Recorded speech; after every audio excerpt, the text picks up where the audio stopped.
Good afternoon, everybody. In today's lecture, we are going to learn about the non-finite verbs. In yesterday's lecture, we learned about the finite verb.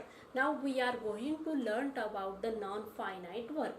बघा, मागच्या लेक्चरमध्ये आपण काय केलं होतं, finite वर्बचे प्रकार बघितले होते, model of helping main verb and helping verb. त्याच्यानंतर मग आपण बघितलं होतं हेल्पिंग वर्बचे प्रकार दोन होते, परत auxiliary verb and primary auxiliary verb and modal auxiliary verb.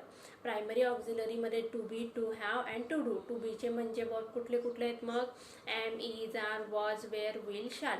To हॅवचे verb I, have, has, had. To डूचे verb I, do, does, did.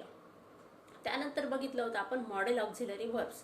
आता मॉडेल ऑक्झिलरी वर्ब्स कोणते कोणते आहेत मग can, could, may, might, must, shall, should, would, dare to, use to, ought to, etcetera etcetera. हे काय आहे, मॉडेल ऑक्झिलरी वर्ब्स आहेत.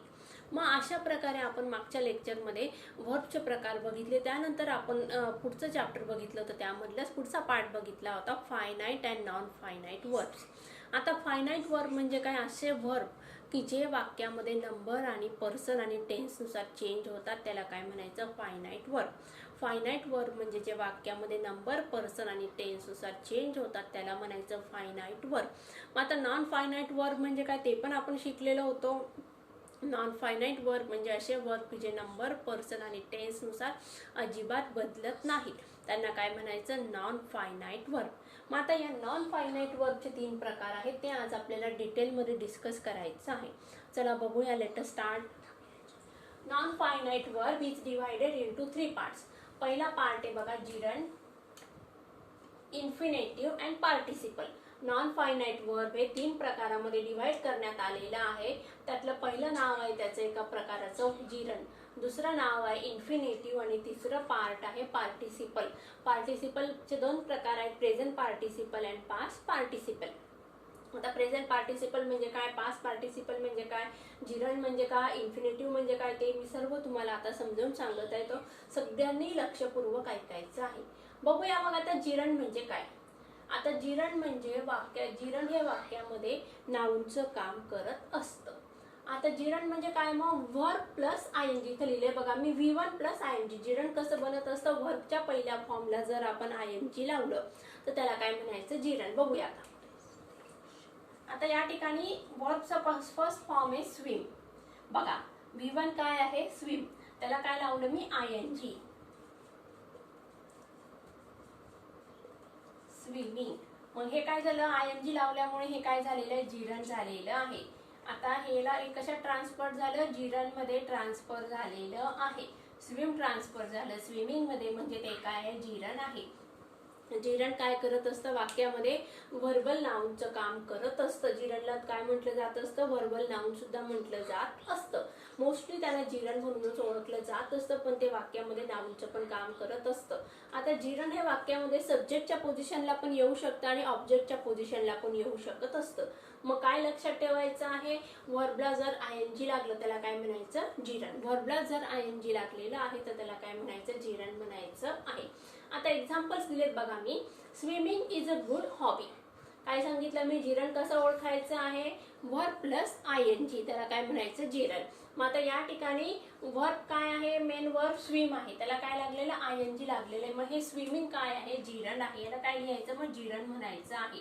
I enjoy. मग आता हे कुठल्या पोझिशनला आलेलं आहे, सब्जेक्टच्या पोझिशनला आलेलं आहे.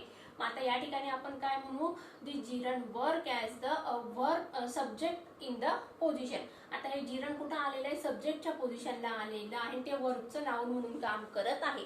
वर्बचं नाउन म्हणून काम कोण करत आहे, स्विमिंग. आणि याची पोझिशन काय आहे, सब्जेक्ट पोझिशनला स्विमिंग आलेलं आहे. स्विमिंग हे काय या वाक्यामध्ये जिरंड आहे. दुसरं वाक्य बघूया, आय एन्जॉय रीडिंग. मला रीडिंग करायला आवडतं. मग आता या ठिकाणी रीड हे वर्ब आहे, V1 आहे, त्याला काय लागलं, आयएनजी ऍड झालेलं आहे. काय लागलं त्याला, ING is equal to gerund. बघा परत, रीड हे वर्ब आहे, V1 आहे, त्याला काय लागलं, आयएनजी लागलेलं आहे, म्हणून ते काय झालेलं आहे, जिरंड झालेलं आहे. मग या ठिकाणी जिरंड म्हणजे काय, वर्बच्या फर्स्ट फॉर्मला जर आयएनजी लागलं तर त्याला काय म्हणायचं, जिरंड म्हणायचं असतं. वर्बच्या फर्स्ट फॉर्मला जर आयएनजी लागलेलं असेल तर त्याला म्हणायचं gerund. Verb plus V1 plus ING is equal to gerund. V1 plus ING is equal to gerund. मग आता जिरंड वाक्यामध्ये नाउनचं काम करत असतं म्हणून त्याला वर्बल नाउन सुद्धा म्हटलं जात असतं. मग जिरंड हे वाक्यामध्ये सब्जेक्ट पोझिशनला पण येऊ शकतं किंवा ऑब्जेक्ट पोझिशनला पण येऊ शकत असतं. मग आता तुम्हाला समजलं जिरंड म्हणजे काय.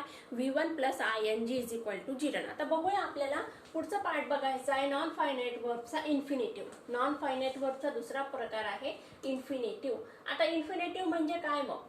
V1 प्लस 2 म्हणजे वर्बच्या फर्स्ट फॉर्मला जर 2 लागलेलं असेल तर त्याला काय म्हणायचं इन्फिनेटिव्ह.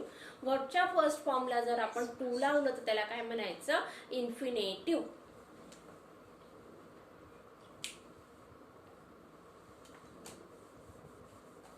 बघा वर्बच्या फर्स्ट फॉर्मला नाही, वर्ब म्हणजे वर्ब पूर्वी 2 लावायचा आहे. 2 प्लस V1 काय करायचं आहे 2 प्लस V1. आता या ठिकाणी एक्झाम्पल्स बघूया. इन्फिनेटिव्ह म्हणजे काय 2 लावायचा आहे कोणाच्या पूर्वी वर्बच्या पूर्वी. V1 पूर्वी काय लावायचं आहे 2 लावायचं. या ठिकाणी काय केलं आपण रीड हे काय आहे वर्ब आहे V1 आहे त्याच्यानंतर काय लावलं ING लावलेलं आहे. पण या ठिकाणी आपल्याला V1 च्या पूर्वी काय करायचंय 2 ऍड करायचं आहे. V1 च्या पूर्वी आपल्याला काय करायचंय 2 ऍड करायचं आहे. बघूया उदाहरण बघूया. I want to bath. या ठिकाणी वर्ब काय आहे बाथ. माझ्या बाथच्या पूर्वी काय लागलं 2 लागलेलं आहे म्हणून हे काय झालेलं आहे इन्फिनेटिव्ह झालेलं आहे. याला काय म्हणायचं मग इन्फिनेटिव्ह.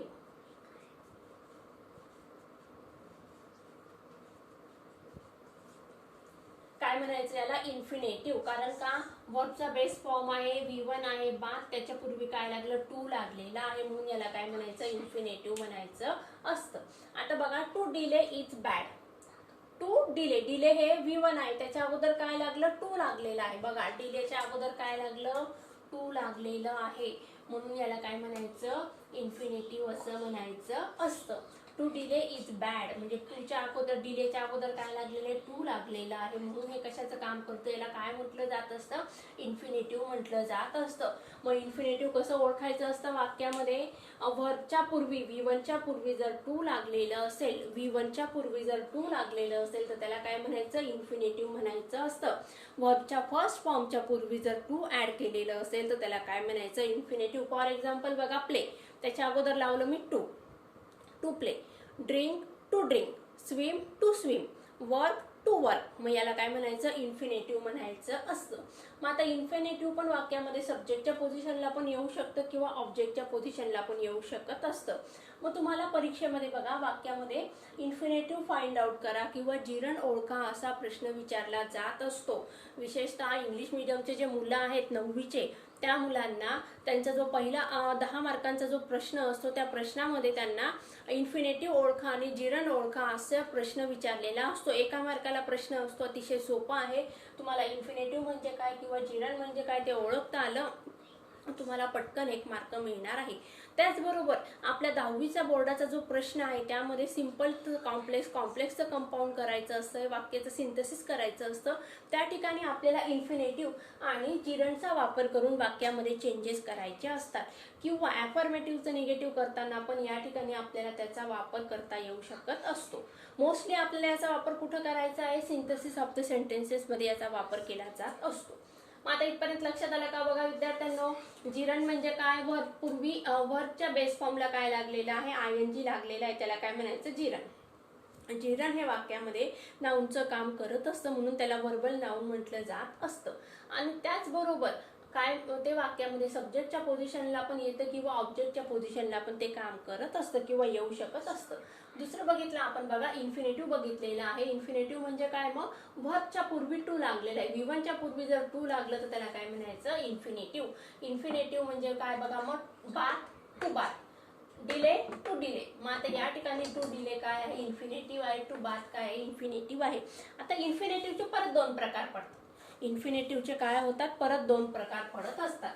आता ते 2 प्रकार बघूया. Bare infinitive. बेअर इन्फिनेटिव्ह म्हणजे काय विदाउट टू इन्फिनेटिव्ह. आता बघा इन्फिनेटिव्ह म्हणजे काय वर्बच्या पूर्वी काय लागलेलं असतं, टू लागलेलं असतं. इन्फिनेटिव्ह म्हणजे काय, वर्बच्या पूर्वी टू लागलेलं असतं. परंतु इंग्रजीमध्ये असे काही वर्ब्स आहेत, मॉडेल ऑक्झिलरी वर्ब्स आहेत, त्या ठिकाणी बेअर इन्फिनेटिव्हचा वापर केला जात असतो. म्हणजे त्या मॉडेल ऑक्झिलरीमध्ये टू वापरलं जात नसतं, तरी ते इन्फिनेटिव्हचं काम करत असतात. तुम्हाला जो दुसरा लेसन आहे इंग्लिशच्या सेमीच्या विद्यार्थ्यांसाठी, त्या चॅप्टरमध्ये तुम्हाला ग्रामरचं जे सेक्शन आहे त्या ठिकाणी इन्फिनेटिव्ह आणि बेअर इन्फिनेटिव्ह याच्याबद्दलची अधिक माहिती मिळणार आहे. बघूया मग बेअर इन्फिनेटिव्ह म्हणजे काय. ज्या वर्बमध्ये टू लागलेलं नसतं त्याला काय म्हणायचं, बेअर इन्फिनेटिव्ह म्हणायचं असतं. म्हणजेच can, could, may, might, should, नंतर विल, वुड हे काय झाले, बेअर इन्फिनेटिव्ह झालेले असतात. आणि बघा अजून वर्ब ऑफ परसेप्शन म्हणजे लाईक, हिअर, सी याच्यापूर्वी पण टू लागलेलं नसतं, पण ते काय आहेत, इन्फिनेटिव्हच आहेत. अशा प्रकारे आज आपण काय केलं बघा, मॉडेल जिरण आणि इन्फिनेटिव्ह बघितलेलं आहे. आता आपल्याला पार्टिसिपल म्हणजे काय ते समजून घ्यायचं आहे. इन्फिनेटिव्हचा नॉन फायनाइट वर्बचा तिसरा प्रकार आहे पार्टिसिपल. पार्टिसिपल म्हणजे प्रेझेंट पार्टिसिपल आणि पास्ट पार्टिसिपल. आता प्रेझेंट पार्टिसिपल म्हणजे काय, मग वर्ब प्लस ING. वर्बला ING लागलं की त्याला काय म्हणायचं, प्रेझेंट पार्टिसिपल. आणि पास्ट पार्टिसिपल म्हणजे काय, वर्बच्या फर्स्ट फॉर्मला ED लागलं की त्याला काय म्हणायचं, पास्ट पार्टिसिपल. आता तुम्हाला परीक्षेला प्रेझेंट पार्टिसिपल, जिरण आणि इन्फिनेटिव्ह याच्यावर जास्तीत जास्त प्रश्न विचारलेला जात असतो. पण तुम्हाला इन्फॉर्मेशनसाठी हे 3 प्रकार माहिती पाहिजे आहेत. प्रेझेंट पार्टिसिपल म्हणजे वर्ब प्लस ING आणि पास्ट पार्टिसिपल म्हणजे वर्बला ED लागलेलं असतं. मग आता येणाऱ्या पुढच्या लेक्चरमध्ये बघा आपल्याला काय करायचं आहे, पास्ट पार्टिसिपल बद्दल अधिक माहिती मिळवायची आहे. आणि त्याचबरोबर आपल्याला काय करायचं आहे, जिरणच्या जागी इन्फिनेटिव्ह कसं वाक्यात वापरायचं आहे ते मी तुम्हाला येणाऱ्या पुढच्या लेक्चरमध्ये समजावून सांगणार आहे. आणि या ठिकाणी तुम्हाला कन्फ्युजन होणार मॅडम की मग इथं पण वर्ब प्लस ING, इथं पण वर्ब प्लस ING आहे, मग जिरण हे याला जिरण म्हणायचं का प्रेझेंट पार्टिसिपल म्हणायचं, हे सगळं कन्फ्युजन आपण येत्या पुढच्या लेक्चरमध्ये समजून घेणार आहे. तोपर्यंत take care and good bye.